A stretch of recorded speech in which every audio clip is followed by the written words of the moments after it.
पवित्र स्वर्गीय देवा, येशूच्या नावात आम्ही तुझ्या चरणाशी प्रार्थना करतो. या समय आम्हा प्रत्येकाचा ताबा तुझ्या पवित्र रक्तात घे प्रभू. हे वातावरण तुझ्या पवित्र हाती घे. पवित्र आत्म्याची पाखर प्रत्येकावर आज घातली जाऊ दे देवा. तुझ्या रक्तात घे ईश्वराच्या.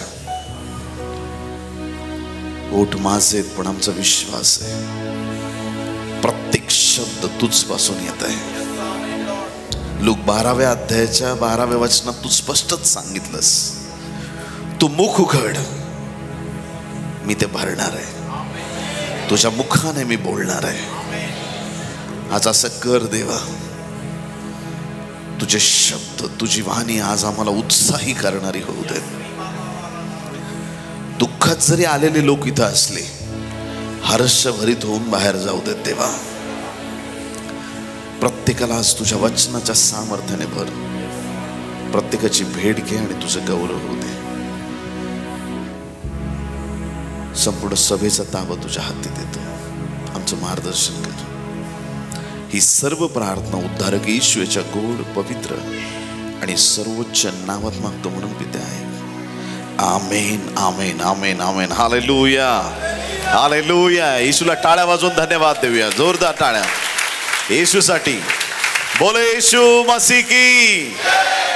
योहान कृष्णवर्तमान अध्याय 14 आणि वचन 6. येशूने त्याला म्हटले, मार्ग सत्य व जीवन मीच आहे. माझ्याद्वारे आले वाचून पित्याकडे कोणी येत नाही. आमेन. हा जो योहानाच्या पुस्तकात 14वा अध्याय आणि त्यातील 1 ते 14 वचन आहेत. येशू ख्रिस्त वधस्तंभासाठी आत्मिक रीतीनं तयार आहे. ज्या शिष्यांसमवेत त्याने 3.5 वर्ष सेवा केलेली आहे, ज्या शिष्यांबरोबर त्याने आपला समय घालवलेला आहे आणि त्या शिष्यांना पुढं काय होणार आहे याबद्दलच्या गोष्टी तो शिकवत असताना शिष्यांचे तो पाय धुतोय आणि अनेक गोष्टी, प्रीतीविषयीची आज्ञा, अनेक गोष्टी येशू ख्रिस्त त्यांना शिकवत आहे. आणि हे बोलत असतानाच येशू ख्रिस्त या शिष्यांशी या 14व्या अध्यायामध्ये काही महत्त्वाच्या गोष्टी बोलतोय. आणि त्यापैकी एक गोष्ट म्हणजे येशूने म्हटलं, मार्ग सत्य व जीवन मीच आहे. येशूकडे आल्या वाचून पित्याकडे आम्हाला जाता येत नाही. स्वर्ग राज्यासाठी कुठलाही शॉर्टकट नाही किंवा दुसरा कोणताही मार्ग नाही. कारण की जगाच्या इतिहासामध्ये फक्त विश्वासणारे लोकच ही गोष्ट फार धाडसाने बोलू शकतात.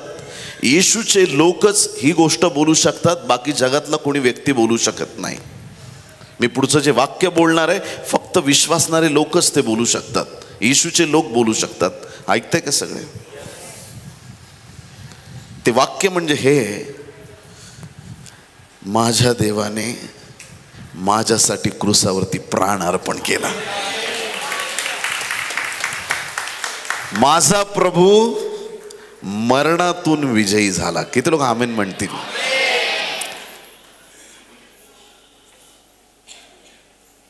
येशू अद्भुत आहे, येशू महान आहे, येशू सामर्थ्यवान आहे. देवाच्या प्रिय संतगणांनो, येशू ख्रिस्तानं स्वतःची ओळख करून देताना 7 प्रकारच्या गोष्टी स्वतःबद्दल सांगितल्यात. 7 गोष्टी. सगळ्यांनी म्हणा 7 गोष्टी. जुन्या करारात जेव्हा काल आपण शिकलो, मोशेला प्रश्न पडला, मी कोण आहे? आणि मग परत विचारतो, तू कोण आहेस? देवाने त्याला उत्तर दिलं, मी जो आहे तो आहे. परमेश्वराच्या नामाबद्दल अनेक गोष्टी, गहन गोष्टी बायबलमध्ये आपल्याला पाहायला मिळतील.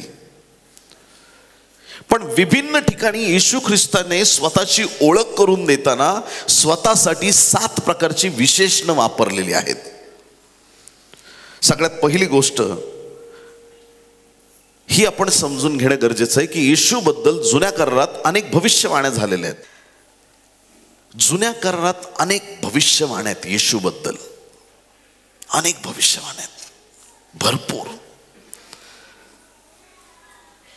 स्त्रीचं संतान त्या सैतानाचं मस्तक ठेचणार आहे हे ऑलरेडी लिहून ठेवलं होतं. येशू जगात येणार हे आधीच ठरलंय. येशू ख्रिस्ताने देवबापाचा प्रत्येक शब्द पूर्ण केला. जाताना लोक समाधानी नसतात.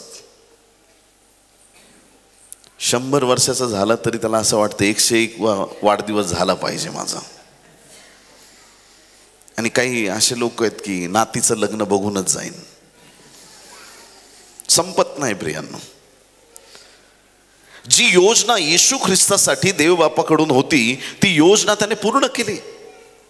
ते कार्य त्याने पूर्ण केलं. जुन्या करारातील येशू विषयीच्या प्रत्येक भविष्यवाण्या वधस्तंभावर ख्रिस्ताने त्या पूर्ण केल्या. आणि म्हणून म्हणतो शास्त्रलेख पूर्ण झाला आहे. हालेलुया. शास्त्रलेख पूर्ण झाला आहे. तो शास्त्रलेख प्रभूने पूर्ण केला आणि सर्व भविष्यवाण्या पूर्ण केलेल्या आहेत. आता येशू ख्रिस्त स्वतःबद्दल बोलत असताना त्या सुद्धा भविष्यवाण्या जुन्या करारात दिलेल्या आहेत.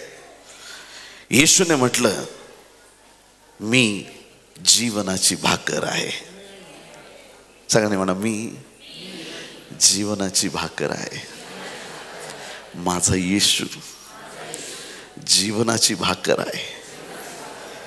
जुन्या करारामध्ये निर्गम 16वा अध्याय, अनुवाद 8वा अध्याय 3रं वचन, स्तोत्र संहिता 78 त्यातील 23 ते 25 वचनं, ह्या अनेक वचनांमध्ये भाकरीविषयी लिहिलेलं आहे.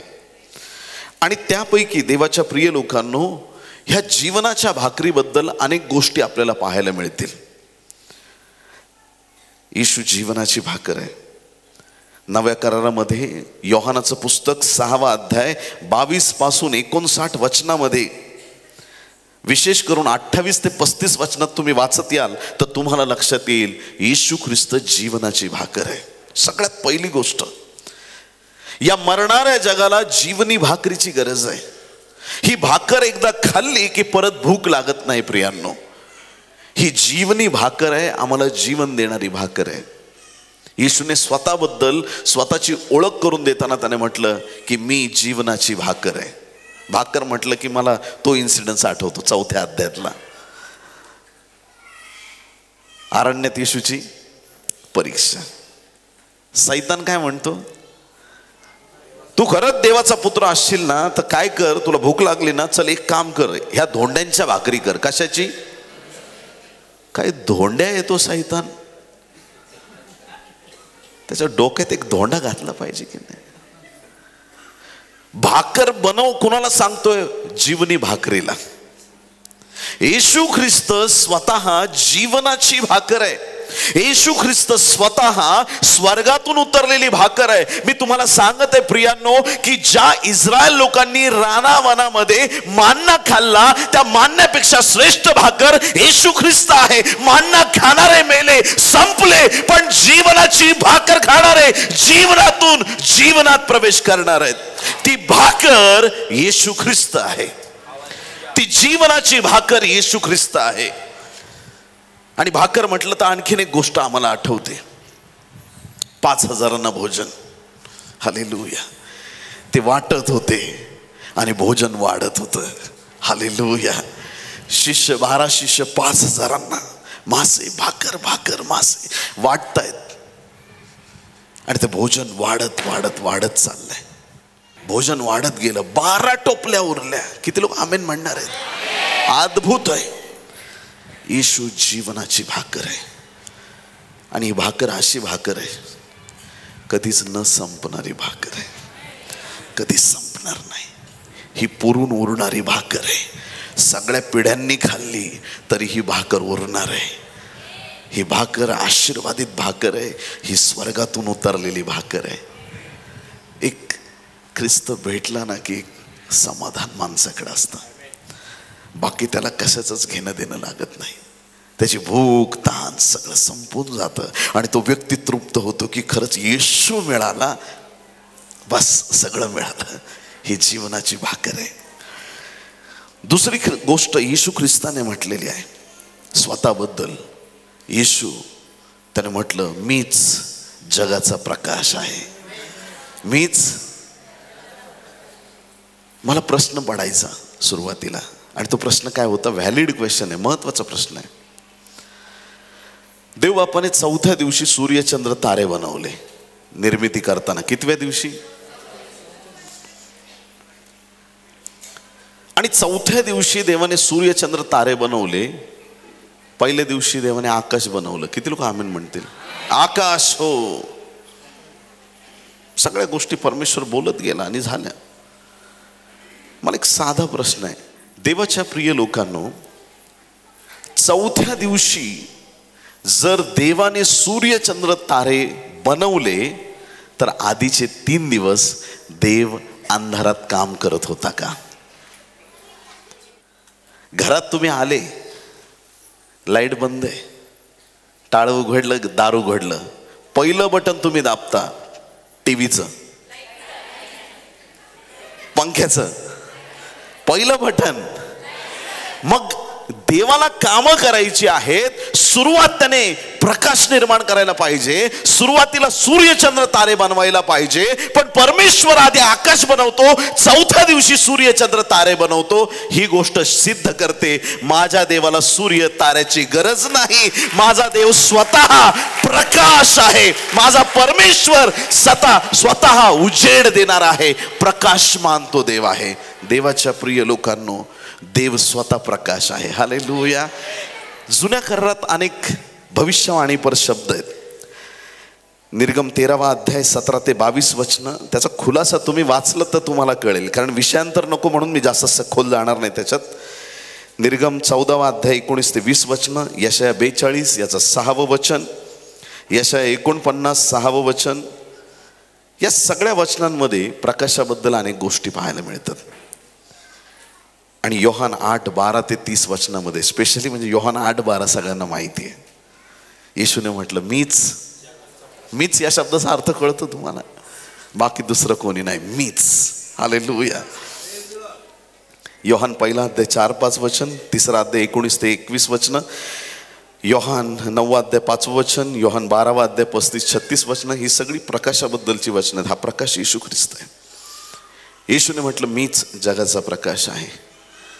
जे अंधकारात आहेत प्रियांनो, त्यांना या जगाच्या विशेष अनुभवाला सामोरं जाणं गरजेचं आहे. जगात असणाऱ्या प्रत्येक व्यक्तीला येशूच्या प्रकाशाकडे येण्याची गरज आहे. जेव्हा प्रकाश असतो प्रियांनो, त्यावेळेस अद्भुत आणि महान गोष्टी होतात. हालेलुया. आम्ही प्रकाशाची प्रजा आहोत. हालेलुया. येशू ख्रिस्त जगाचा प्रकाश आहे. देवाच्या प्रिय लोकांनो, जगात खूप लोक येऊन गेले, खूप लोक येऊन गेले, महान लोक येऊन गेले, अद्भुत लोक येऊन गेले. त्यांनी प्रत्येकाने आपापल्या आठवणी जगात तयार केल्या. खूप अद्भुत लोक जगात येऊन गेले, अफाट लोक जगात येऊन गेले. अनेक लोक जगात आले आणि गेले. त्यांनी त्यांची आठवण ठेवण्याचा प्रयत्न केला. लोकांना आमचं स्मरण राहावं यासाठी त्यांनी गोष्टी तयार केल्या. परंतु येशू ख्रिस्त एक असा देव आहे प्रियांनो, तो मारला गेला, गाडला गेला आणि परत जिवंत झाला. आणि देवाच्या प्रिय लोकांनो, आठवण कोणाची करतात? जो आपल्या बरोबर नाहीये, पण येशू सतत आमच्या बरोबर आहे. दिनी प्रतिदिनी प्रत्येकाला ही जाणीव होते, येशू ख्रिस्त जिवंत देव आहे, तो सामर्थ्यवान देव आहे, तो कार्य करणारा देव आहे. देवाच्या प्रिय संतगणांनो, येशूचा वधस्तंभ उंच करणं हे आमचं आद्य कर्तव्य आहे. बोला येशू मसीह की. येशू ख्रिस्त जगाचा प्रकाश आहे. पहिली गोष्ट सांगितली, येशू जीवनाची भाकर आहे. दुसरी गोष्ट, येशू जगाचा प्रकाश आहे. योहान 10व्या अध्यायात 2 गोष्टी येशूने सांगितल्या आहेत. पहिली गोष्ट, मी मेंढरांचं दार आहे, आणि दुसरी गोष्ट, मीच उत्तम मेंढपाळ आहे. किती लोक आमेन म्हणतील? मेंढरांचं दार कोण आहे? येशू ख्रिस्त आहे.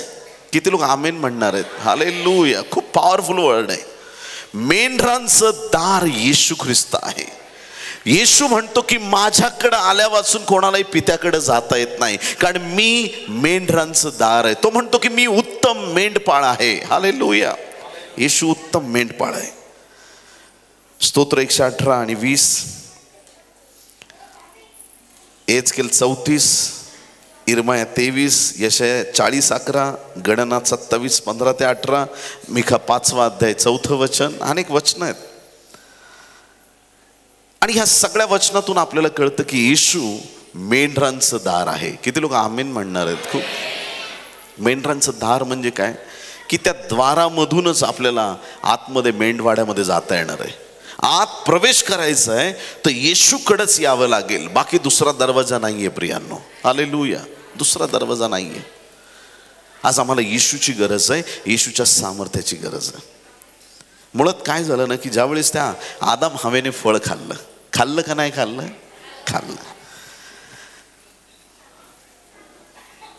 काय स्थिती आहे बघा. बरेच लोक म्हणजे असं म्हणतात की बायबलचा अभ्यास करणारे आदामापासून आत्तापर्यंत 6000 वर्ष झालेत. पण या गोष्टीवर वैयक्तिक माझा विश्वास नाहीये. का माहिती का? असं म्हणतात काही लोक बायबल वाचणारे की जग निर्माण करून फक्त 6000 वर्ष झालेत आणि सायन्स म्हणते की हजारो लाखो करोडो वर्ष झाले असतील. मग ही तफावत का? कारण की प्रत्येक गोष्ट जेव्हा नासाच्या सायंटिस्टला कठीण वाटते त्यांना येऊन बायबल उघडावं लागतं. हा परिपूर्ण ग्रंथ आहे, याच्यात प्रत्येक गोष्टीचं उत्तर आहे प्रियांनो. मग ह्या गोष्टीत का तफावत? आपल्याला एक्झॅक्ट माहीत नाही की ज्या वेळेस आदामाला घडवलं एदेन बागेत आदाम किती वर्ष राहिला आणि कधी त्या मोहात आणि पापात पडला आपल्याला ठाऊक नाही. मग ती लाखो वर्ष असू शकतात, सांगता येत नाही. पण त्याच्या पतनानंतर मग तो पुढचा काळ 6 वर्षाचा आपण धरू शकतो. पण जगाची निर्मिती कधी झाली याची एक्झॅक्ट डेट बायबलच्या आधारावर अशी 6 वर्ष सांगणं योग्य ठरणार नाही. देवाच्या प्रिय लोकांनो, ज्या वेळेस आदाम आणि हवा त्या एदेन बागेमध्ये आहेत, साप त्या झाडावरती आहे. हे पहिले 3 अध्याय उत्पत्तीचे तुम्हाला तोंडपाठ असतील. बोलो येशू मसीह की. साप म्हणजे कोण?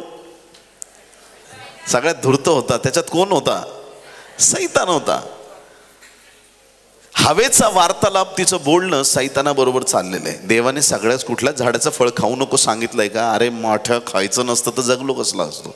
खा सांगितलंय, सगळं खा. देवाने आम्हाला रूल करायला सांगितलंय, सगळं खायला सांगितलंय, ह्या झाडाचं नाही. मुद्दाम त्याने कन्फ्यूज केलं. काही लोकांना प्रश्न पडतो की आदामाशी का नाही बोलला सैतान? आधी आदामाला विचारू शकत होता की आदाम इकडे फळ खातोस का वगैरे काहीतरी बोलायचं. आधी हवेला का विचारलं? कारण त्या सैतानाला पण माहिती आहे आदामाला विचारलं फळाबद्दल तो परत बायकोलाच विचारायला जाणार आहे घरी. पटलंय काही लोकांना? प्रभूला धन्यवाद. त्याने डायरेक्ट बरोबर स्त्रीला विचारलं. आणि स्त्रीला विचारल्याच्या नंतर देवाच्या प्रिय लोकांनो, तुम्हाला ठाऊक आहे कशा प्रकारे पाप जगात आलं. दोघांनी फळ खाल्लं आणि जसं फळ खाल्लं त्यांना पहिली गोष्ट कळाली, आपण नग्न आहोत. आणि मग काय? नो कपडा नो लत्ता, ओनली पत्ता. पत्ताच पत्ता. आणि पत्ता कट झाला त्यांचा जीवनातून. काय फायदा? आणि पहा, मग ते दोघंही लपतायत झाडाच्या मागं. देवबाप येतो आणि मग तुम्हाला माहिती आहे कसे शाप दिलेले आहेत. पण तिथं एक देवाने आणखीन एक गोष्ट केली. त्या शाप देण्याच्या नंतर जे जीवनाचं झाड आहे त्याच्या भोवती गरगर फिरणारी तलवार ठेवली. किती लोक आमेन म्हणतील? जीवनाचं झाड हे समजा ते झाड आहे, या झाडाच्या भोवती देवबापाने काय ठेवलं? बोला. गरगर फिरणारी तलवार ठेवली. आता जर एखादा त्या तलवारीला क्रॉस करून जीवनी झाडाचं फळ खायला गेला तर काय होणार? गळ्यात हार येणार, गुच्छ येणार, गुलदस्ता येणार, बंद पाकिट येणार आहे ना, किती लाड होणार, ट्रॉफी येणार, खूप सत्कार होणार. काय होणार? बोलत नाही तुम्ही. काय होणार? मरणार. त्या तलवारीचा न्याय त्या व्यक्तीवरती येणार. ऐकताय तुम्ही चर्च? देवाच्या लोकांनो, तलवार म्हणजे इब्री 4:12 मध्ये तुम्हाला माहिती ती तलवार काय? आत्मिक क्षेत्रात प्रत्येक गोष्ट तुम्हाला पाहता आली पाहिजे. देवाच्या प्रिय लोकांनो, त्या तलवारीचा न्याय देवाने ठेवला. जर कोणी मनुष्य त्या जीवनाच्या झाडाकडे जाईल तर त्याचा मृत्यू होणं गरजेचं आहे. देवाच्या प्रिय लोकांनो, एक गोष्ट खात्रीने 100% तुम्हाला सांगतो, वधस्तंभावरचे खिळे येशूला मारू शकत नाही, भाला त्याला मारू शकत नाही, 39 फटके त्याला मारू शकत नाही. परंतु ज्यावेळेस ख्रिस्त वधस्तंभावर खेळला, तो या जीवनी झाडाकडे प्रवेश करत होता. हालेलुया. या तलवारीचा न्याय त्याच्यावरती आला आणि त्याने तुमच्या आणि माझ्यासाठी मरण सहन केलं. तो मेला, गाडला गेला आणि सैतानाला वाटलं आता सगळं संपलं, पण तिसऱ्या दिवशी तो मरणातून विजयी झाला. हालेलुया. आणि जसा तो उठला, तो द्वार झाला. सगळे म्हणा, द्वार झाला. आज पण येशू ख्रिस्त द्वार आहे. हालेलुया. येशूच्या ह्या खांद्यापासून ह्या खांद्यापर्यंत आज पण ती तलवार फिरते. तुम्ही ऐकताय का चर्च? एखादा म्हटला की येशू नको, येशू शिवाय आम्हाला झाडाचं फळ खायचंय, फळ मिळणार नाही, जीवन मिळणार नाही. ऐकताय का तुम्ही? ऐकताय का? बोला येशू मसीह की. येशू ख्रिस्त मेंढरांचं द्वार आहे. आणि म्हणून ज्यावेळेस तुम्ही ख्रिस्तामध्ये येता, तुम्हाला डायरेक्ट जीवनी झाडाचं फळ आहे. हालेलुया. येशू शिवाय कुठून पण याल, तुम्हाला जीवनी झाडाचं फळ मिळणार नाही. येशू ख्रिस्त मेंढरांचं द्वार आहे. पुढची गोष्ट त्यातच सांगितली, येशू ख्रिस्त उत्तम मेंढपाळ आहे. उत्तम मेंढपाळ मेंढरांसाठी काय करतो? आपला प्राण देतो. असं प्रेम येशूने आम्हाला करून दाखवलंय. आपल्या मेंढरांसाठी त्याने वधस्तंभावरती आपला प्राण दिला. पहिली गोष्ट, येशू जीवनाची भाकर आहे. दुसरी गोष्ट, येशू ख्रिस्त जगाचा प्रकाश आहे. तिसरी गोष्ट, येशू ख्रिस्त मेंढरांचं द्वार आहे. चौथी गोष्ट, येशू ख्रिस्त उत्तम मेंढपाळ आहे. पाचवी गोष्ट, येशूने म्हटलं पुनरुत्थान आणि जीवन मीच आहे. ॲक्च्युली हे जे हिब्रू भाषेचा अभ्यास करणारे लोक असतात ना, एवढे आफाट आहेत ना काही. हे जे शब्द आहेत ना, मीच आहे, मग त्याचा हिब्रू शब्द, त्याचा सखोल अभ्यास इतका पॉवरफुल आहे ना. आणि शेवटी त्याचा सार एक निघतो की जेव्हा म्हणतो ना येशू ख्रिस्त मीच जीवनाची भाकर आहे, याचा अर्थ माझ्याशिवाय दुसरं कोणीच नाही. जेव्हा तो म्हणतो की मीच पुनरुत्थान आणि जीवन आहे, माझ्याशिवाय दुसरं कोणी नाही, असा त्याचा खरा अर्थ निघतो. प्रियांनो, येशूने म्हटलं पुनरुत्थान आणि जीवन मीच आहे. हालेलुया. प्रभूला धन्यवाद. देवाच्या प्रिय लोकांनो, येशू असं पुनरुत्थान आहे की तो तुम्हाला मरणाचा अनुभव देणार नाही. हालेलुया. जे सध्याचं वातावरण बघितलं ना, जे सगळ्या बायबलच्या प्रॉफेसीज पूर्ण होत चालल्यात, सगळ्या भविष्यवाण्या आजूबाजूला नजर टाकली ना, राष्ट्रांवरती उठतील, खरंच उठलेले आहेत. भूकंप होतील. पहिलेचं प्रमाण आणि आत्ताचं प्रमाण, लोक फार मरत नाही आहेत, पण भूकंपाचं प्रमाण वाढलंय. रोज कुठं ना कुठं भूकंप होतो. सर्च करा, तुम्हाला माहिती मिळेल. रोज भूकंप कुठं ना कुठं होत आहे. जगात कुठं ना कुठं काही ना काही घटना घडत आहेत. आणि लोकांची प्रीती थंडावली आहे. जे जे चिन्ह शेवटच्या काळामध्ये येशूच्या आगमनाची सांगितली होती, जगात ती सगळी घडताना दिसत आहेत.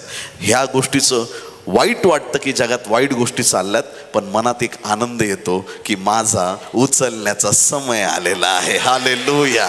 Praise the Lord. आता जगातून मला प्रभू घेऊन जाणार आहे. मंडळी उचलली जाणार आहे. मंडळीने तयार राहावं ही परमेश्वराची इच्छा आहे. तो पुनरुत्थान आणि जीवन आहे. आधी स्वतः उठला आणि येत्या दिवसात कबरा उघडल्या जाणार आहेत. प्रभू मध्ये विसावा पावलेले ते उठवले जातील. असा दिवस असेल. आम्ही पाळक वर्ग सिमेंट्रीमध्ये गेलेलो असो. सिमेंट्री म्हणजे सिमेंटची बनवलेली नाही, सिमेंट्री म्हणजे स्मशानभूमी. ऐकताय का तुम्ही? एखाद्याला दफनविधीचा कार्यक्रम चालू असेल, बायबल वाचन गीतं झालेले आहेत, माती घेतली, धुळीला धूळ. ऐकताय का तुम्ही? मातीला माती, राखेला राख. आमच्या बंधूचं शरीर मातीच्या अधीन आम्ही करत आहोत. सगळ्यांनी माती घ्या टाकायला. सगळ्यांनी माती घेतली आणि सगळा प्लॅन मातीत गेला. अचानक शेवटचा करणा वाजू लागेल आणि जर तो भाऊ येशूला मानणार आहे तो पेटी फोडून बाहेर येईल आणि तो उभा राहील. लोक म्हणतील बापरे काय झालं. त्यावेळेस घाबरायचं नाही. त्यावेळेस आपला सूट बीट एकदम नीट करून घ्यायचा आणि लगेच तयार राहायचं, कारण हा उठवला गेलाय, पुढचा नंबर माझा आहे. कारण की ते उठले, आता मी उचलला जाणार आहे, आता मी प्रभू बरोबर स्वर्गाला जाणार आहे. आता माझा समय आलेला आहे की मी ख्रिस्ताची वधू म्हणून स्वर्गात पित्यासमोर सादर व्हावं. हालेलुया. देवाच्या प्रिय लोकांनो, त्या दिवशी लटपटते गुडघे स्थिर होतील, कर्ज सगळं निघून जाईल. हालेलुया. टेन्शन निघून जाईल. स्वर्गामध्ये कोणाचे डबे बनवायचे नाही, स्वर्गामध्ये कोणाचे भांडे घासायचे नाही, स्वर्गामध्ये कोणाचे कपडे धुवायचे नाही, स्वर्गामध्ये काही टीव्ही बघायचं नाही. स्वर्गामध्ये आपला देव आणि आपण त्याचं गौरव करत राहणार, आपण त्याचं नाव उंच करत राहणार, आपण त्याला धन्यवाद देत राहणार, आपण त्याच्यासाठी हालेलुया गात राहणार. त्या क्षणासाठी तयार होऊया, त्या वेळेसाठी तयार होऊया. आज ज्याला कळालं येशू पुनरुत्थान आहे, हालेलुया. माझ्या देवाची स्टाईल थोडी वेगळी आहे. किती लोक आमेन म्हणते? माझ्या देवाची स्टाईल थोडी वेगळी आहे. घरात भात बनवता, भात तांदूळ शिजवता, पातेल्यात तांदूळ शिजवलेत, मग ते तपासण्यासाठी अख्खं पातेलं खाली टाकून देता आणि बसून एक एक चेक करता. हात शिजलाय इकडं घे, हा नाही शिजला त्याला तिकडं टाक, असं करता. एक शीतावरून अख्ख्या भाताची परीक्षा होते, हो की नाही? जो स्वतः मरणातून उठू शकतो तो कोणत्याही मुर्द्याला जिवंत करू शकतो. तो देव जिवंत आहे, तो पुनरुत्थान आहे, तो जीवन आहे, तो युगानुयुगचा परमेश्वर आहे. यामधून तुम्ही काय शिकणार? पास्टर मला हिलिंग गिफ्ट पाहिजे. मी प्रार्थना करतो ना, एका बहिणीचं डोकं सकाळपासून दुखत होतं, तिला बरं वाटलं, पण मला मोठे चमत्कार पाहायचेत. एक गोष्ट लक्षात ठेव, तुझ्या प्रार्थनेने एक छोटा चमत्कार झालाय, तोच जो परमेश्वर लहान चमत्कार केलाय तो मोठे चमत्कार करणार आहे. छोट्या गोष्टींविषयी विश्वास योग्य राहा. तुमची एक भविष्यवाणी पूर्ण झाली याचा अर्थ देवाने तुम्हाला भविष्यवक्ता म्हणून निवडलेला आहे. तुमचं एक स्वप्न देवाने दाखवलेलं पूर्ण झालं याचा अर्थ देवाने तुम्हाला स्वप्न पाहण्याचं गिफ्ट दिलेलं आहे. तुमचं एक गाणं जे देवापासून तुम्हाला मिळालं, ज्या गाण्यामध्ये तुम्हाला स्वर्ग उतरलेला जाणवतो, तुम्ही हजारो गाणे लिहिणार आहात. ज्या लहान गोष्टी तुम्ही पाहत आहात त्या येत्या दिवसात वाढत जाणार आहे. येशू ख्रिस्त पुनरुत्थान आणि जीवन आहे. हालेलुया. येशू ख्रिस्त पुनरुत्थान आणि जीवन आहे. देवाच्या प्रिय लोकांनो, या उत्पत्ती 1 ते 3 अध्यायात आपल्याला ह्या जीवनाविषयी गोष्टी पाहायला मिळतात. यशा 53:10 मध्ये, आणि आपण पाहतो की योहान 11 अध्याय 17 ते 27 वचनामध्ये येशू ख्रिस्ताचं हे पुनरुत्थान आणि जीवन आपल्याला पाहायला मिळतं. त्याच प्रकारे 6वी गोष्ट येशूने सांगितली. पहिली गोष्ट काय होती? जीवनी भाकर. सगळ्यांनी म्हणा जीवनी भाकर. दुसरी गोष्ट जगाचा प्रकाश, मेंढरांचे द्वार. चौथी गोष्ट उत्तम मेंढपाळ. 5वी गोष्ट पुनरुत्थान आणि जीवन. 6वी गोष्ट येशूने म्हटलं मीच खरा द्राक्षवेल आहे. आमेन. फार सुंदर वचन आहे. योहान 15:1 मध्ये मीच खरा द्राक्षवेल आहे आणि माझा बाप माळी आहे. बाप माळी आहे आणि पुत्र द्राक्षवेल आहे. हालेलुया. प्रभूची स्तुती असो. यशाया 5 अध्याय 1 ते 7 वचनामध्ये द्राक्षामळ्याबद्दल वचन आहेत. यशा 27:2 ते 6 वचनामध्ये या ठिकाणी सुद्धा फलदायी असं द्राक्षवेल याच्याबद्दल बायबलमध्ये लिहिलेलं आहे. आणि योहान 15:1 ते 6 मध्ये विशेष करून या द्राक्षवेलाबद्दल लिहिलेलं आहे. किती सुंदर असं उदाहरण दिलेलं आहे की एक छान द्राक्षवेल आहे, ठीक आहे, आणि त्या द्राक्षवेलामध्ये ना काही जर फांद्या असतील, काही फाटे असतील, ते फार वाळून गेलेले आहेत. मग तो माळी काय करतो? साफसूफ करतो, केर कचरा बाजूला काढतो. बोलो येशू मसीह की. आम्ही देवामध्ये आलो ना, देव सगळा केर कचरा आमच्या जीवनातून बाहेर काढतो. हालेलुया. इथं कसे पण वाकडे तिकडे वेडे वाकडे कसे पण लोक येतात, पण देव त्यांना सगळ्यांना नीट करून टाकतो. हालेलुया. बोलो येशू मसीह की. हे माझ्या देवाचं ब्युटी पार्लर आहे. किती लोक आमेन म्हणतील? ब्युटी पार्लरमध्ये मम्मी गेली ना, लेकरू म्हणतं मम्मी कुठं चालली, चालले बाळा, आले मी 2 मिनिटात. मम्मी परत थोड्या वेळाने बाहेर आली का त्याच बाईला तो मुलगा विचारतो, माझी मम्मी कुठं आहे? मीच आहे तुझी मम्मी. हालेलुया. देवाच्या प्रिय लोकांना लेकरं ओळखू शकत नाही, तर देवाच्या संतगणांनो, प्रभूच्या राज्यात आलं ना, प्रभूच्या भवनात आलं ना, आमचा विद्रूपपणा परमेश्वर काढून टाकतो. न आवडणाऱ्या सगळ्या गोष्टी, डाग, कलंक, सगळ्या वाईट गोष्टी आमच्या जीवनातून काढतो. आम्हाला तो शुद्ध करतो, आम्हाला आशीर्वादित करतो, आम्हाला त्याच्या सामर्थ्याने भरतो. असा तो परमेश्वर आहे. ही देवाची जिम आहे. हालेलुया. इथं आत्मिक मसल स्ट्रॉंग होतात प्रियांनो. हालेलुया. ही देवाची लॉन्ड्री आहे. इथं जीवनाचे वस्त्र स्वच्छ केले जातात प्रियांनो. पापाचे कलंक दूर केले जातात. हे देवाचं गॅरेज आहे प्रियांनो. हालेलुया. बिघडलेल्या सगळ्या लोकांना इथं नीट केलं जातं. Praise the Lord. हालेलुया. इथून पुढे तुम्ही बिघडणार नाही, तर तुम्ही नीट सुधरून राहाल, असं परमेश्वर इथं आल्यानंतर करतो. देवाची उपस्थिती आम्ही सोडता कामा नये. आणि त्या द्राक्षवेलीला आम्ही चिकटून राहिलं पाहिजे. आम्ही थोडं जरी डिस्कनेक्ट झालो, याचा अर्थ काय? मुळापासून येणारं पाणी आणि महत्त्वाचे घटक आम्हाला मिळत नाही. आम्ही कनेक्शनमध्ये राहिलं पाहिजे. आमच्या पास्टरांशी आम्ही कनेक्शनमध्ये राहिलं पाहिजे. आमच्या मंडळीशी आम्ही कनेक्शनमध्ये राहिलं पाहिजे. देवाच्या प्रिय लोकांनो, येशू ख्रिस्त खरा द्राक्षवेल आहे आणि त्या द्राक्षवेलाच्या आम्ही फांद्या आहोत, फाटे आहोत. आम्हाला त्यामध्ये टिकून राहायचं, तरच आम्ही फलदायी होणार आहोत. तरच येशूशी कनेक्ट राहिल्यामुळेच आपल्याला पुढचे आशीर्वाद मिळणार आहेत. या 6 गोष्टी. आणि शेवटची गोष्ट ज्याच्यावर आपल्याला जास्त लक्ष द्यायचं ती म्हणजे येशूने म्हटलं योहान 14:6 मध्ये, मार्ग, सत्य, जीवन मीच आहे. माझ्याद्वारे आल्यापासून पित्याकडे कोणी येत नाही. निर्गम 26:33 आणि लेवी 16व्या अध्यायात ही वचनं प्रॉफिटिक आहेत या गोष्टींबद्दल. जुन्या करारामध्ये मार्ग, सत्य, जीवन येशू ख्रिस्त आहे. मुळात हा जो योहानाचा 14वा अध्याय, मी आपल्याला सुरुवातीला सांगितलं की येशू ख्रिस्त आता वधस्तंभावरती चाललेला आहे. जसं ना, एक आता तुम्ही घरामध्ये ज्यावेळेस तुम्ही परिवारातून काही दिवसासाठी बाहेर जाणार असता, मग तुम्ही जबाबदाऱ्या सोपवून जाता. लेकरांना सांगता की तू असं करायचं, मुलांना काही जबाबदाऱ्या देता, पत्नीला जबाबदाऱ्या देता, घरातील लोकांना जबाबदाऱ्या देता. त्यांना सांगता की कुणी काय काम करायचं, एकमेकांना सहकार्य करा, मी जाऊन येतो. अशा प्रकारे येशू ख्रिस्ताने आपल्या शिष्यांशी त्याने वार्तालाप केला. आता मी जात आहे, आता मला जावं लागणार आहे आणि मी गेल्याशिवाय दुसरा कैवार येणार नाही. त्या शिष्यांच्या मनाची तो तयारी करत आहे, कारण की हे शिष्य पूर्णपणे येशूवरती अवलंबून आहेत. किती लोक आमेन म्हणतील? हालेलुया. त्यांचे खूप अनुभव, अफाट अनुभव होते. पेत्र पाण्यावर चालायला लागतो. तुम्हाला माहिती आहे मग काय घडलं? येशू ख्रिस्ताला पाण्यावरून चालताना पेत्राने पाहिलं. पेत्र आणि सगळे शिष्य घाबरले आणि सगळे म्हणायला लागले, भूत भूत भूत भूत.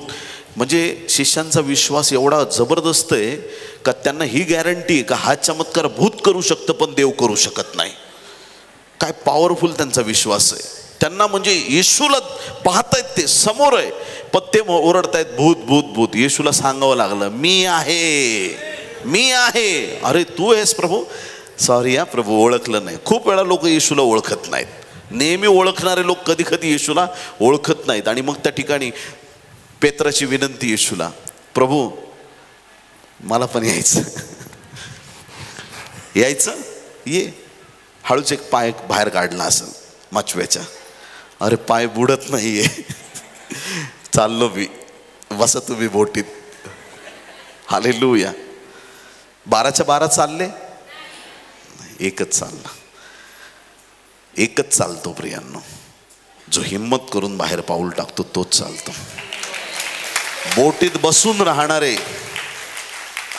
माझी मंडळी, माझे लोक, माझं माझं माझं म्हणून जर बसून राहिलं ना, तर बाहेर सेवा नाही वाढणार. त्याच्यासाठी गाडी पळवावी लागणार आहे. त्याच्यासाठी बोलवतील तिकडे जावं लागणार आहे. जिथं शक्य होईल तिथं पायी प्रवास जसा जमेल तसा करावा लागणार आहे. पेत्राने पाऊल बाहेर टाकलं म्हणून पेत्र चालला. आता पेत्राकडे 2च पर्याय आहेत. पर्याय नंबर 1, येशूकडे बघायचं आणि पाण्यावर चालायचं. पर्याय नंबर 2, वादळाकडे बघायचं आणि बुडून जायचं. हालेलुया. पहिला पर्याय काय? येशूकडे बघायचं आणि पाण्यावर चालायचं. आणि दुसरा पर्याय काय? वादळाकडे बघायचं आणि बुडून जायचं. आणि नेमकं त्यांनी वादळाकडेच बघितलं. पेत्राकडं 2च पर्याय होते, पण तिसरा पर्याय येशूकडे होता. तू बुडायला लागलास तरी माझा हात तुला मदत करणार आहे, मी तुला बुडू देणार नाही. पेत्राकडे 2च पर्याय आहेत. जेव्हा तुमचे पर्याय संपतात, त्याचे पर्याय सुरू होतात, त्याचे कामं सुरू होतात, तो अद्भुत गोष्टी करायला सुरुवात होतो. हालेलुया, बोलो येशू मसीह की. देवाच्या संतगणांनो, या वधस्तंभाच्या तयारीमध्ये ख्रिस्त आहे आणि वियोग समयी शिष्यांना तो तयार करतोय, महत्वाच्या गोष्टी बोलतोय. आणि त्या गोष्टी बोलत असताना सगळ्यात पहिली गोष्ट त्या 14व्या अध्यायाच्या योहानाच्या 1ल्या वचनात त्याने म्हटलं की तुमचे मन अस्वस्थ होऊ नये. शेजारच्याला म्हणा, तुमचे मन अस्वस्थ होऊ नये. आता एखाद्याला शेजारच्याचा जर राग असेल आता इथं, तो म्हणाल तू तुझं बघ, माझं नाही अस्तित्व, तुझंच असेल अस्वस्थ.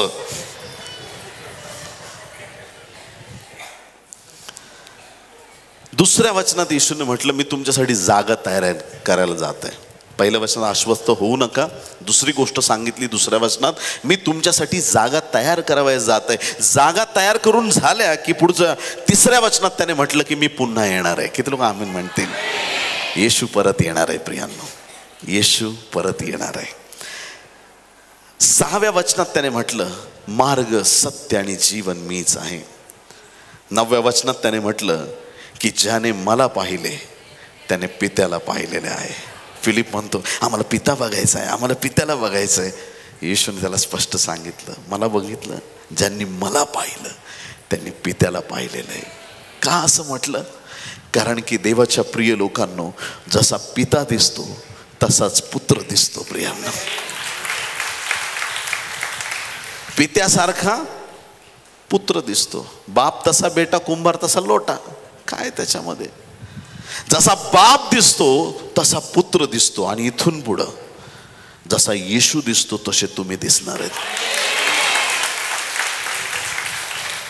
जसा येशू दिसतो तसे तुम्ही दिसणार. तुम्ही वाटेने चाललात तरी लोक साक्ष देतील की ही येशूची मुलगी आहे बरं का, हा येशूचा मुलगा आहे बरं का. तुमच्या जीवनातून ख्रिस्ताची झलक जगाला दिसणार आहे.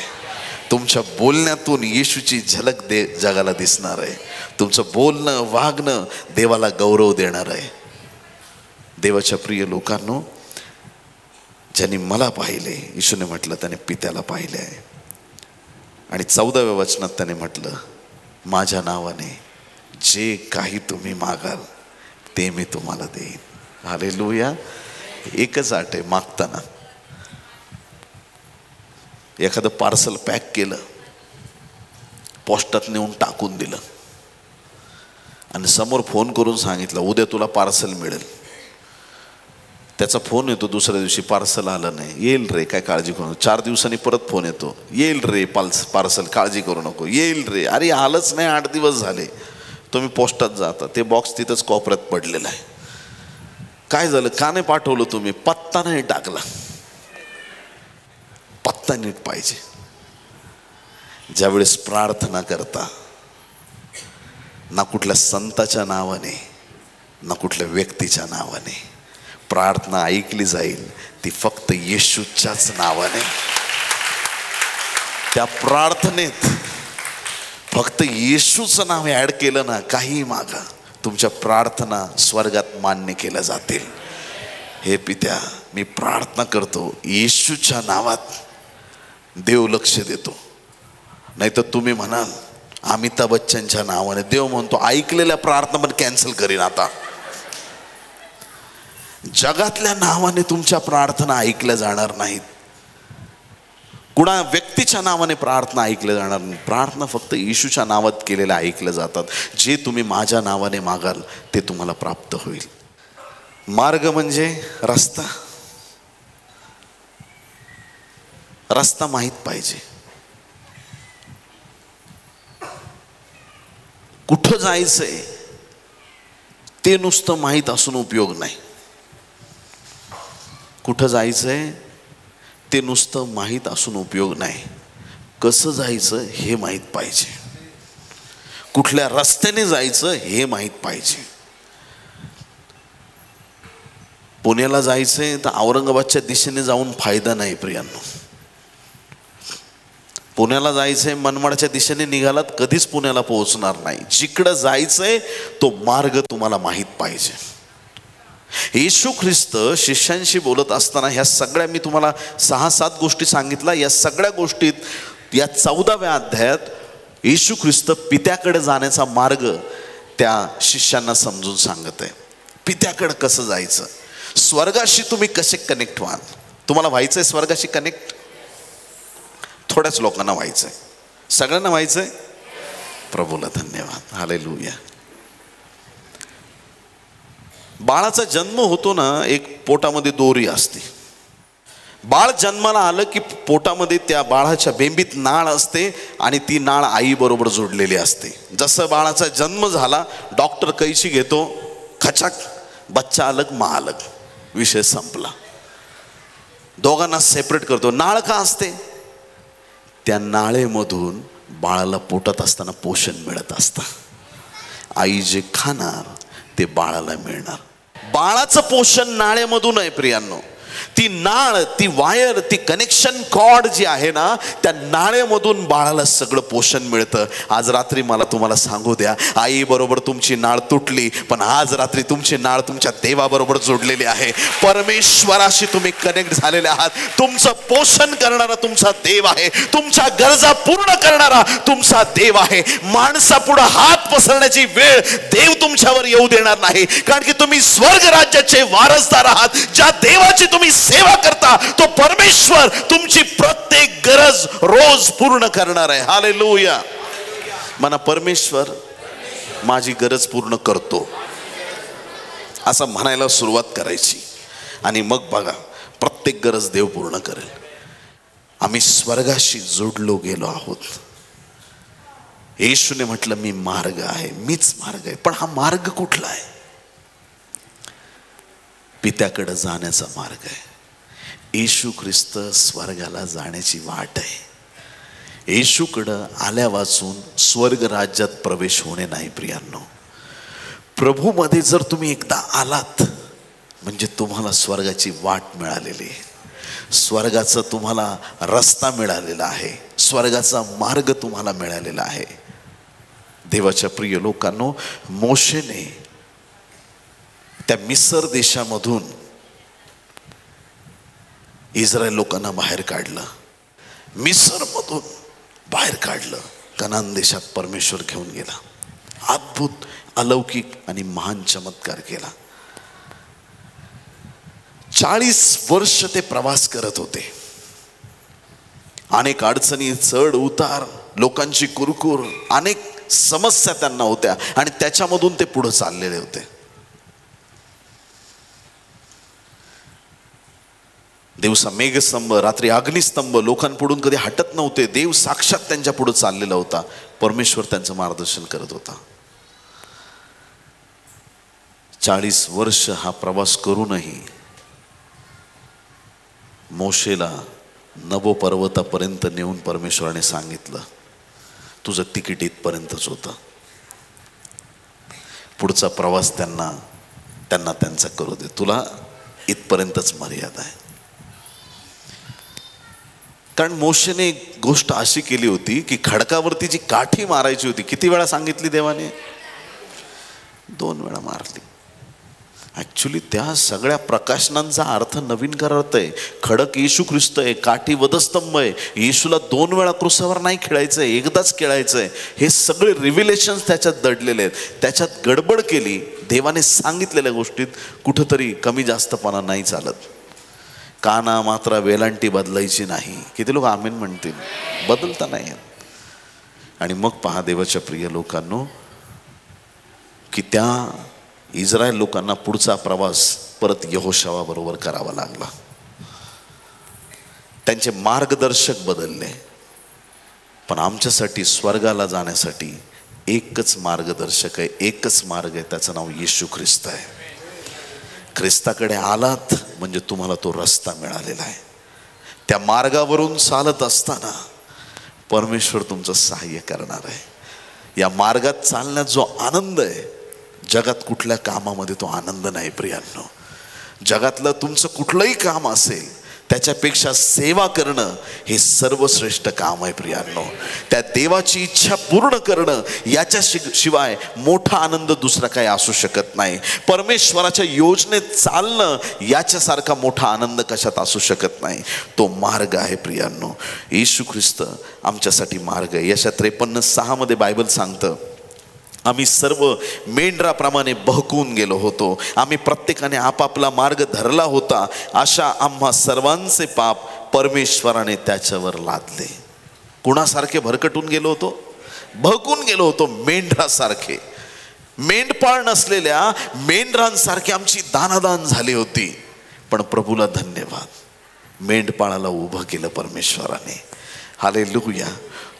येशूच्या त्या मार्गदर्शनाने आम्ही योग्य मार्गावरती आहोत. स्तोत्रसंहिता 103 आणि 7 मोशेबद्दल वचन सांगतं, त्याने आपले मार्ग मोशेला आणि आपली कृत्ये इस्रायलाच्या वंशजांना विदित केली. जो मार्ग मोशेला पाहिजे तो मार्ग परमेश्वर त्याला दाखवत होता आणि तो पुढे चालला होता. प्रेषितांची कृत्ये 4 अध्याय आणि 12 वचन. अनेक वेळा असं होतं की ज्याला रस्ता माहीत नाही लोक त्यालाच रस्ता विचारतात. येशू ख्रिस्त जीवनाचा मार्ग आहे आणि येशू ख्रिस्तच आहे. जर त्याच्या मार्गावर चालायचंय तर त्याच्या गोष्टी तुम्हाला ऐकाव्या लागतील. येशूच्या मार्गावर चालण्यासाठी तुम्हाला बायबलची वचनं ऐकाव्या लागतील, त्या वचनाप्रमाणे चालावं लागेल. येशू ख्रिस्त मार्ग आहे, त्याला मार्ग ठाऊक आहे. प्रेषित 4:12 मध्ये बायबल सांगतं, आणि तारण दुसऱ्या कोणाकडूनही नाही, कारण जेणेकरून आपले तारण होईल असे दुसरे कोणतेही नाव आकाशाखाली मनुष्यामध्ये दिलेले नाही. हालेलुया. एकच नाव ते येशू ख्रिस्ताचं नाव आहे. येशू शिवाय तारण प्राप्ती नाही. मार्ग दुसरा कुठला नाही, एक मार्ग आहे आणि तो येशू ख्रिस्त आहे. दुसरी गोष्ट बायबल सांगतं की सत्य. येशू मार्ग आहे, येशू सत्य आहे. गणना 23:19 मध्ये बायबल सांगतं, देव काही मनुष्य नाही की त्याने लबाडी करावी. देव काही मनुष्य नाही. देव नेहमी खरंच बोलतो, कारण तो स्वतः सत्य आहे. एखादी गोष्ट देवाने प्रकट केली, समजून जायचं पूर्ण होणार, पूर्ण होणार. त्या गोष्टीमध्ये परमेश्वर काहीच बदल करणार नाही, ती गोष्ट पूर्ण होणार. तो एवढा प्रभावी आणि सामर्थ्यवान परमेश्वर, तो सत्य आहे. तो बोलला म्हणजे बोलला. या जगात सगळ्यात लबाड आणि लबाडाचा बाप कोण आहे? योहान 8:44 मध्ये स्पष्ट सांगितलंय की लबाड आणि लबाडीचा बाप सैतान आहे. जेव्हा तुम्ही खरं बोलता तुम्ही देवाची लेकरं, जेव्हा तुम्ही खोटं बोलता. योहान 8:32 मध्ये बायबल सांगतं, सत्य तुम्हास कळेल आणि सत्य तुम्हास बंधमुक्त करेल. सत्य तुम्हास कळेल. सत्य येशू आहे प्रियांनो. एकदा येशूची ओळख झाली की आमचे बंधनं आपोआप कळून पडतात. वर्षानुवर्ष पिढ्यानपिढ्या असलेली बंधनं जीवनातून निघून जातात. आम्ही बंधमुक्त होतो. येशू ख्रिस्त मार्ग आहे, येशू ख्रिस्त सत्य आहे आणि येशू ख्रिस्त जीवन आहे. रोमकरसपत्र 8 अध्याय 6 वचन या जीवनाबद्दल बायबल काय सांगतं?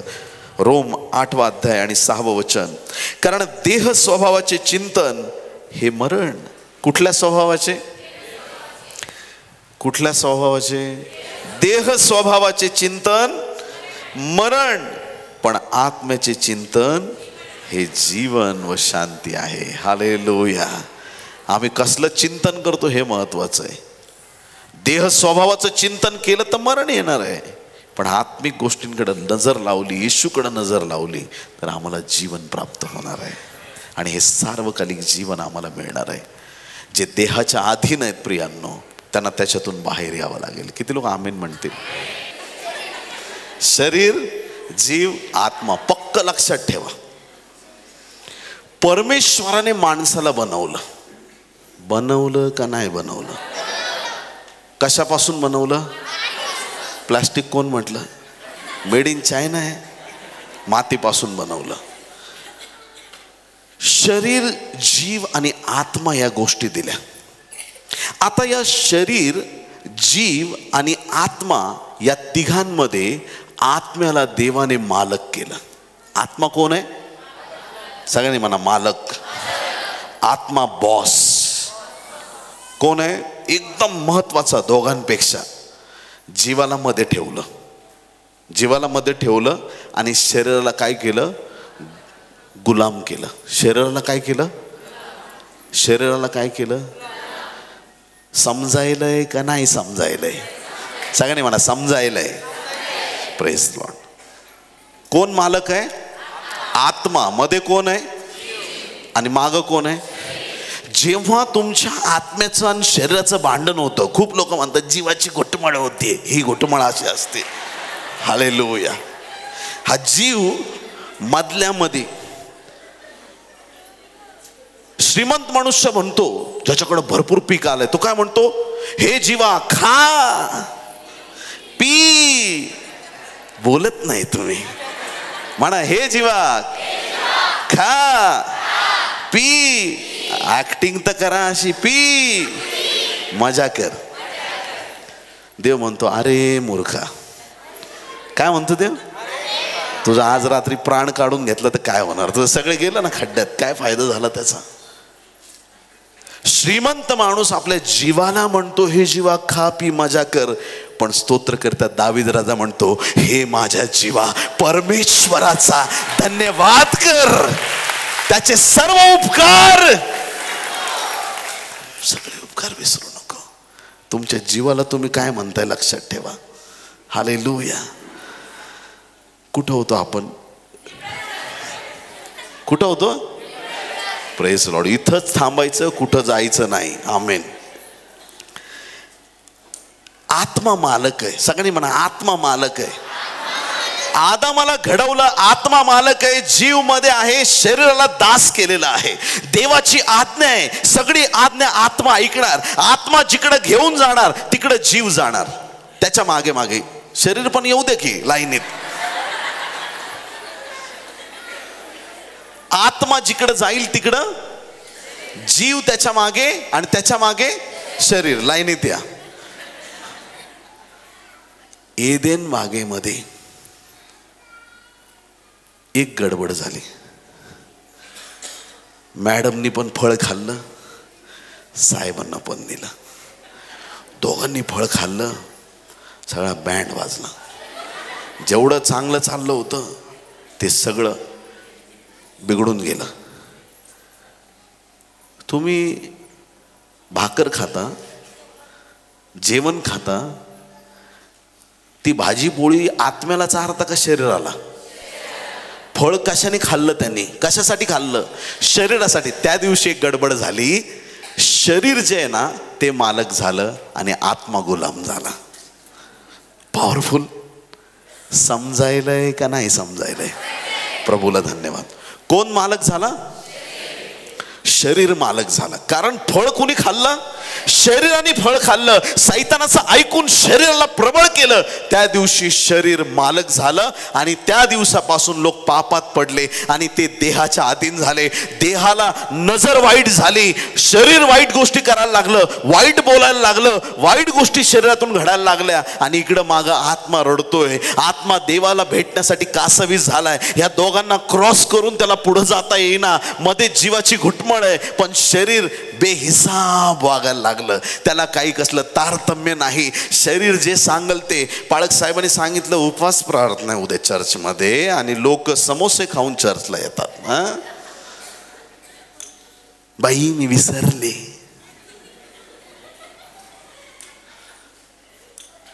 मला लक्षातच नाही उपवास धरायचा आहे.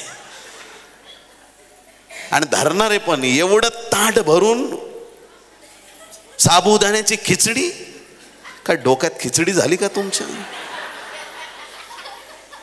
थोडा फलाहार घेऊया, हे उपास आहेत तुमचे?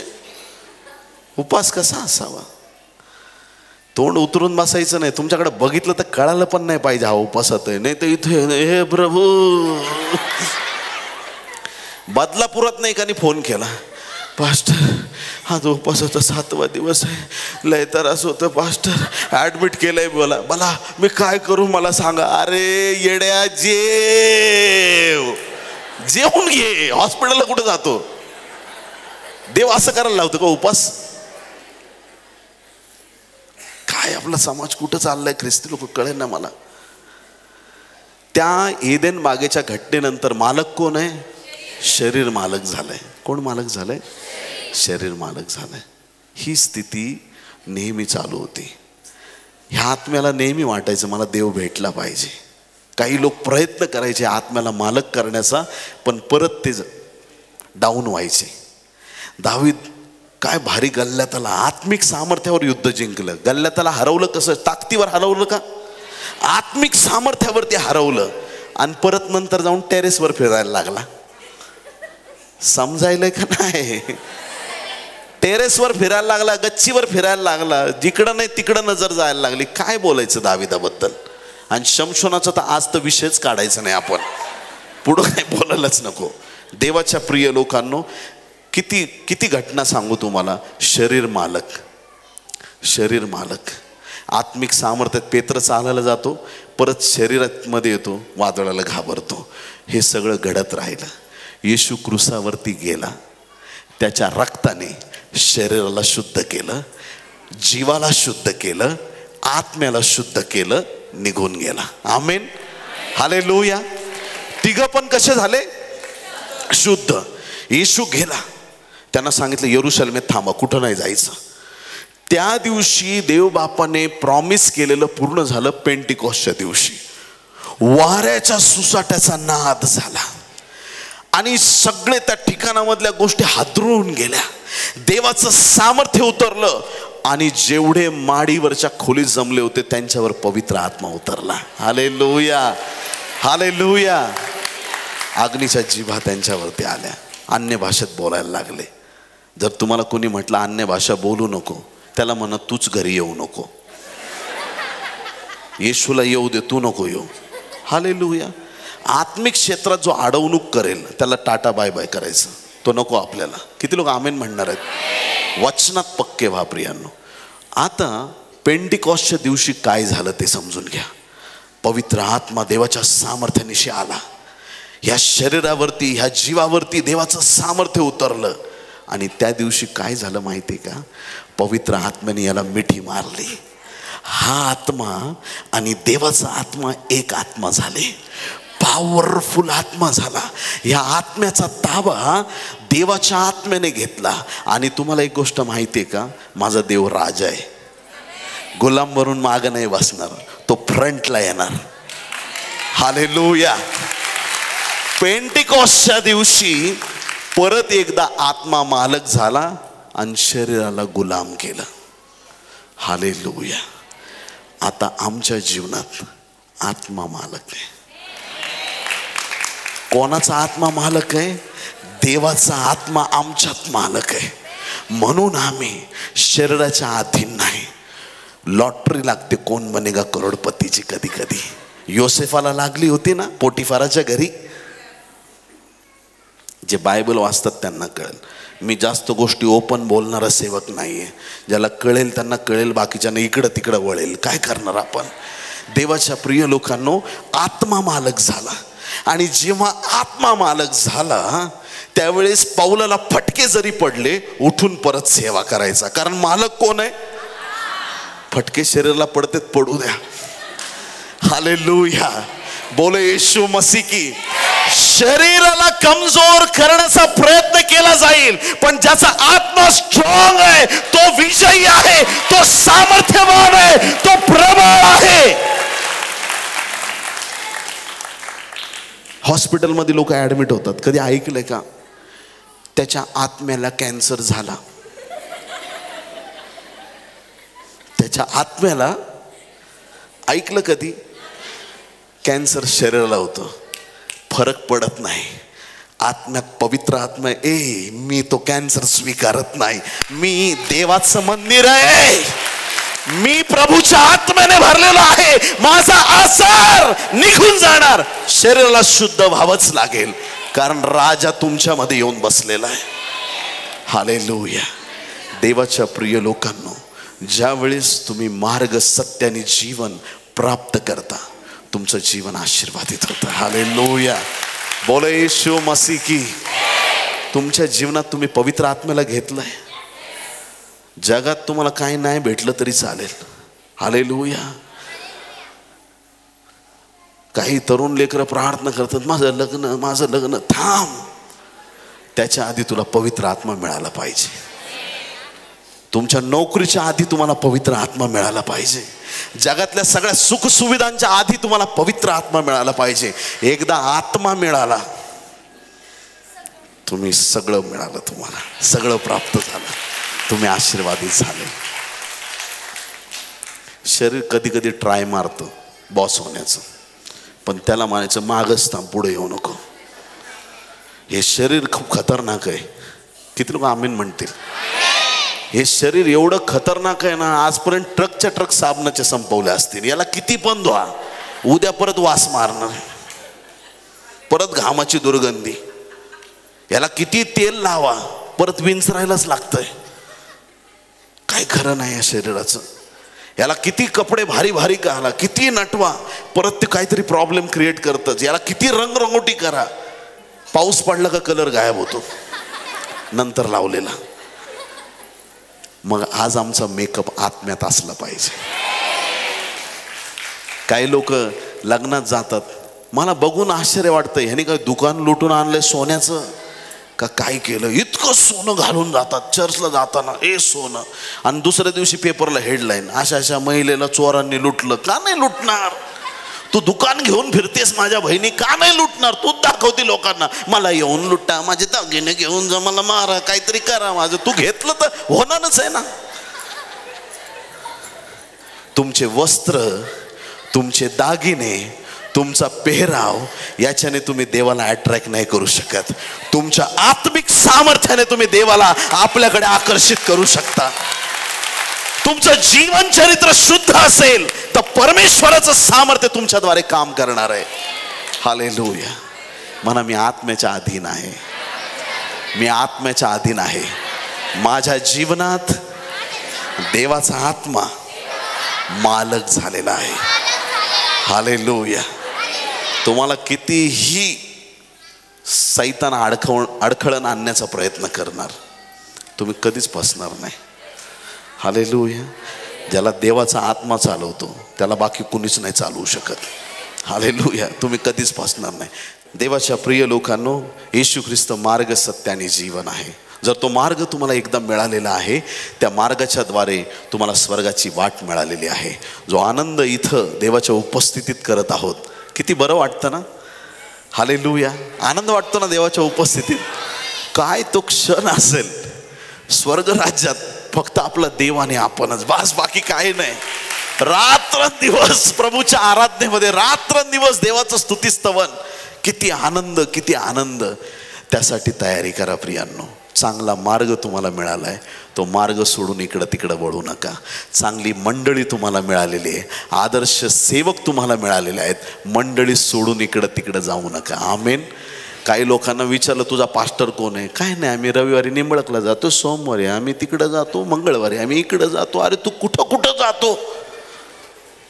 आणि ज्या दिवशी तुला काय अडचण येईल, तू कुणाला पाळक म्हणून बोलवशील. कधीच 10 आध्यात्मिक पिता करू नका. कान उघडे ठेवून ऐका. तुमचा आध्यात्मिक बाप एकच असला पाहिजे. आमेन. हालेलुया. ज्याने तुम्हाला प्रभूमध्ये वाढवलंय त्या सेवकाला कधी विसरू नका. ज्याने तुम्हाला सुवार्थ सांगितली, सत्य कळवलंय, तिथून कधी हटू नका. किती लोक आमेन म्हणणार आहेत?